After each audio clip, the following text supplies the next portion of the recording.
అయ్యా పొన్నం ప్రభాకర్ సారు పొల్లు పోకుండా ముచ్చట చెప్పుండ్రి. దేశంలోనే మొట్టమొదటిసారిగా కుల సర్వే పరంగా కులగణన శాసనసభలో తీర్మానం చేసుకొని ప్రత్యేక కమిషన్ వేసుకొని దానికి సంబంధించి క్యాబినెట్ మంత్రులు గౌరవ ముఖ్యమంత్రి గారంతా తీసుకున్నటువంటి నిర్ణయం ప్రకారంగా ప్రక్రియ వినరా ఏమంటున్నాడో ఇంకా అన్నాడు ఇనుండ్రి.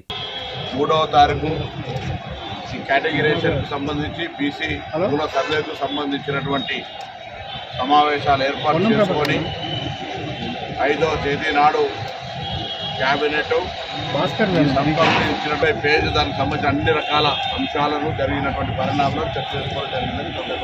ఈ 2 దినాలు బీసీ వర్గీకరణ సబ్ కమిటీ సభ్యులంతా మీటింగ్ పెట్టి చర్చిస్తారట. అటెనక సిక్కి 5 తారీఖు నాడు కులగణన వర్గీకరణ రిపోర్టును కేబినెట్ సమావేశంలో ప్రవేశపెట్టి మీటింగ్ పెట్టి తర్వాత కులగణన రిపోర్టు గురించి అన్ని ముచ్చట్లు చెప్తామన్న తరీకాలు అనుకొచ్చుండు.